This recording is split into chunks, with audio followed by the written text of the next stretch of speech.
கிறிஸ்துவில் அன்பானவர்களே, இயேசு கிறிஸ்துவின் விலையேறப்பெற்ற நாமத்தில் நான் உங்களை வாழ்த்துகிறேன். இன்றைய அனுதின உணவில் கர்த்தர் நமக்கு கொடுக்கிற வார்த்தை உபாகமம் 31 அதிகாரம் 8வது வசனம். மோசே என்கிற அந்த ஒரு இரட்சகன் தன்னுக்கு வயசாயிருது, 120 வயசு ஆயிடுச்சு. கடவுள் கொடுத்த பொறுப்புகளை அவர் அந்த 120 வயசு வரைக்கும் சரியாக செஞ்சுட்டு வராரு. இப்போ 120 வயது ஆன உடனே இனி நம்முடைய காலங்கள் முடிய போகுது அப்படின்னு தெரிஞ்ச உடனே அவர் என்ன பண்ணுறாரு, தன்னுடைய பொறுப்பை வேறொரு இடத்துல ஒப்படைக்கிறார். அந்த இஸ்ரேல் ஜனங்க குறிப்பிட்ட இடத்துக்கு இன்னும் போய் சேரலை. அந்த கானான் தேசத்துக்கு போய் சேரணும். அது வரைக்கும் வழி நடத்திட்டு போகணும். அவர்களை பத்திரமா கொண்டு போய் அங்கே போய் விடணும். அந்த மிகப்பெரிய பொறுப்பை கடவுள் இவருக்கு மோசேகிட்ட கொடுத்துருக்காரு. இவர் அந்த கானான் தேசத்தை அடைவதற்கு முன்பதாகவே இவருக்கு வயசாயிருது. வயசான உடனே இந்த பொறுப்பை வேறொரு இடத்துல ஒப்படைக்கணும். அப்போ அப்படி ஒப்படைக்கிறார். யாருக்கிட்டனா யோசுவாகிட்ட ஒப்படைக்கிறார். இவர் கூடவே இருந்து இவருடைய செயல்களையெல்லாம் பார்த்து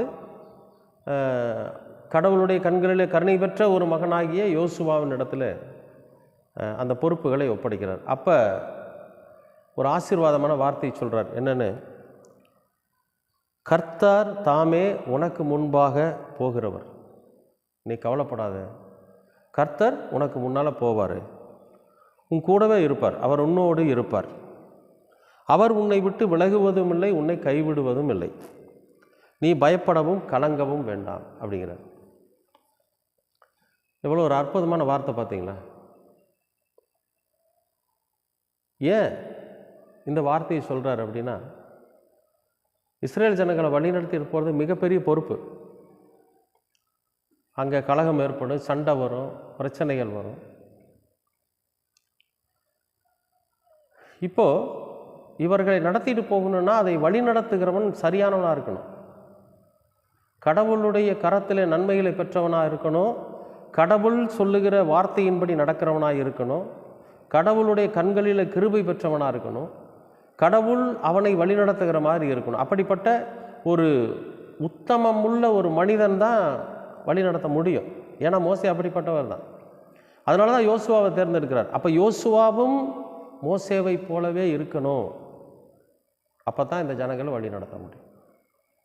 அதற்கு சரியானவர் யோசுவா தான். அப்போ நீ எதுக்கு பயந்துக்காத?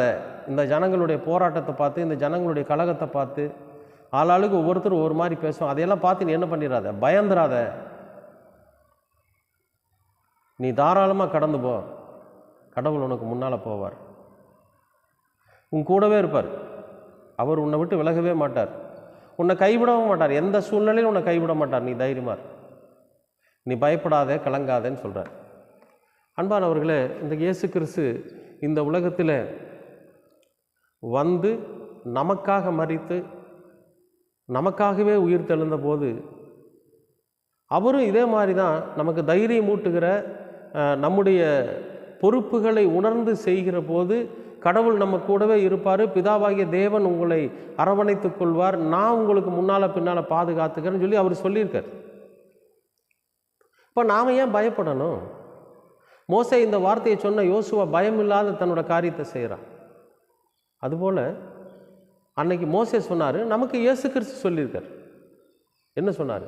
ஒன்றும் பயப்படாதீங்க, எதை குறித்தும் பயப்படாதீங்க, நீங்கள் எதை குறித்தும் கலங்க வேண்டாம், நீங்கள் எல்லாம் என்னிடத்துல சொல்லுங்கள், நான் பார்த்துக்கிறேன் அப்படிங்கிறேன். அன்பானவர்களே, இப்படி யார் சொல்லுவாங்க சொல்லுங்கள்?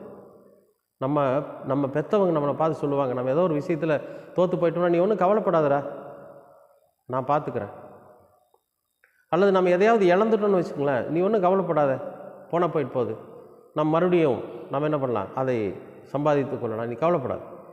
ஆறுதல் சொல்லுகிற வார்த்தை, நமக்கு தைரியம் ஊட்டுகிற வார்த்தை. எவ்வளோ தைரியம் ஊட்டுறாரு பாருங்க. நீ பயப்படாத, நீ கலங்காத, அவரும் கூடவே இருப்பார். இயேசு கிறிஸ்து சொன்னார், நீ பயப்படாத, நீ கலங்காத, நான் உன்னோடு கூட இருக்கிறேன். கடவுள் இருப்பாருன்னு மூணாவது மனுஷன் சொல்கிறாரு. கடவுள் உங்களோட இருப்பாருன்னு மோசே சொல்கிறார். நான் உன்னோடு இருப்பேன்னு இயேசு கிறிஸ்து சொல்கிறார். எப்படி பாருங்கள், அதை விட பாக்கியம் உள்ளவர்கள் நாம். ஏன்னா நம்ம கூட இருக்கிறது யாருங்க? இயேசு கிறிஸ்து. பரிசுத்த ஆவியானவர் என்கிற அந்த உன்னதமான தேவனாய் நம்முடைய இருதயத்திற்குள்ளே வாசம் செய்து நம்மை சகல சத்தியத்திலும் நன்மை எது தீமை எது, எதுக்கு பயப்படணும் எதுக்கு பயப்படக்கூடாது, எதுக்கு கலங்கணும் எதுக்கு கலங்கக்கூடாது என்பதை வேறு பிரித்து காண்பித்து, எது தவறு எது நல்லது, எதை செய்யலாம் எதை செய்யக்கூடாது, எது உண்மை எது பொய், எது கடவுளுடைய ஆவியை பெற்றது எது பிசாசனோட ஆவியில் வருது என்பதை வேறு பிரித்து காண்பித்து, அடையாளம் காண்பித்து நமக்கு அறிவூற்றுகிற பரிசுத்த ஆவியானவர் நம்மோடு கூட இருக்கிறார். அவர் நம்மை விட்டு விலகுவதே கிடையாது, நம்மை கைவிடுவதும் இல்லை. இயேசு கிறிஸ்து சொல்லியிருக்கார், நான் உன்னுடனே கூட இருக்கிறேன், நீ என்னை பின்பற்றி வாங்க. அன்பானவர்களே, அன்றைக்கு யோசுவாவுக்கு மோசே கொடுத்த தைரியம், அந்த மாதிரி பல மடங்கு தைரியத்தை இயேசு கிறிஸ்து உங்களுக்கும் எனக்கும் கொடுக்குறார். அவர் நம்மை விட்டு விலகிறதும் இல்லை, நம்மளை கைவிடுவதும் கிடையாது. அன்றைக்கு அவர்களோடு கூட தான் அவர் போனார். ஆனால் இன்றைக்கு நமக்குள்ளாகவே அவர் இருக்கிறார். நிறைய வித்தியாசம் பார்த்து முன்னால் போனார், இப்போ நமக்குள்ளே இருக்கிறார். அன்பானவர்களே, ஆவியானவருக்கு இடம் கொடுக்கிற போது நிச்சயமாகவே நம் வாழ்க்கையில் நன்மையான ஒரு இடத்திற்கு நன்மையான ஒரு செயல்களை செய்கிறவர்களாக நம்ம இருப்போம். கண்டிப்பாகவே கர்த்தர் உங்களோடு கூட இருக்கிறார், நம்மோடு கூட இருக்கிறார். எப்படி யோசுவா கூட பிதாவாகிய தேவன் இருக்கிறார் என்று மோசே சொன்னாரோ, அதுபோல் உங்களோடும் என்னோடும் பரிசுத்த ஆவியானவர் இருக்கிறார். இயேசு கிறிஸ்து தானே நம்மோடு கூட இருக்கிறார். நாம் பயப்படவும் வேண்டாம், நாம் கலங்கவும் வேண்டாம். ஏன்னா அவர் நம்ம விட்டு விலக மாட்டார், நம்மளை கைவிட மாட்டார். நாம் போகிற வழியில் வருகிற வழியில் எல்லாமே நம்மோடு கூட அவர் இருப்பார். அன்பானவர்களே, நிச்சயமாகவே கர்த்தர் உங்களோடு கூட பயணிப்பார், உங்களை கைவிட மாட்டார், என்னையும் கைவிட மாட்டார். எப்போ தெரியுமா? நாம் கடவுளோட பிள்ளைகளாக இருக்கிற போது, நாம் கடவுளுக்கென்று நம்முடைய வாழ்க்கையை நாம் வாழ்கிற போது. அப்போ இந்த உலக வாழ்க்கை வாழ வேண்டாமா? அப்படின்னா வாழணும், உண்மையுள்ள வாழ்க்கையாக இருக்கணும். இந்த உலகத்தில் நம்ம வாழ்கிற போது உண்மையுள்ளவர்களாக, நம்மால் யாருக்கு எந்த தீங்கும் வராதபடி, நம்முடைய வார்த்தைகள் யாரையும் புண்படுத்தாதபடி, நாம் கடவுளுக்கு உகந்த பிள்ளைகளாக நாம் வாழ்கிற போது நிச்சயமாகவே அவர் நம்மை கைவிட மாட்டார். கர்த்தர் உங்களை ஆசீர்வதிப்பார். அன்பின் பரலோக பிதாவே, அருமையான நல்ல இந்த அனுதின உணவிற்காக நன்றி. இந்த நாளை நீங்கள் ஆசீர்வதித்து கொடுத்ததற்காகவும் நன்றி. கர்த்தாவே, இந்நாளிலே நீர் எங்களோடு கூட பயணிக்கிறீர், எங்களுக்கு முன்பாக கடந்து போகிறீர், எங்களை வழிநடத்தி கொண்டு போகிறீர். நீர் எங்களை விட்டு விலகுவதில்லை, எங்களை கைவிடுவதும் இல்லை. நாங்கள் கலங்கி நிற்கிற போது, நாங்கள் பயப்படுகிற போது நீர் எங்களுக்கு ஆறுதல் சொல்லுகிறவராகவும் எங்களுக்கு தைரியத்தை ஊட்டுகிறவராகவும் இருக்கிறீர். அதற்காக உமக்கு நன்றி. நாங்கள் நீர் காட்டின பாதையை விட்டு விலகாதபடிக்கு உண்மையே முழு தெய்வமாக ஏற்றுக்கொண்டு நீர் முன்னே போகிற போது உங்களை பின்தொடர்ந்து வருகிற பிள்ளைகளாக நாங்கள் இருக்க நீர் எங்களுக்கு கிருபை பாருங்கள். தொடர்ந்தும் அது கிருபையும் அன்பும் எங்களை வழிநடத்தட்டும். இயேசு கிறிஸ்துவின் வழியாக கேட்கிறோம் நல்ல பிதாவே, ஆமென். அன்பானவர்களே, இயேசு கிறிஸ்துவின் நாமத்திலே நான் உங்களை வாழ்த்துகிறேன்.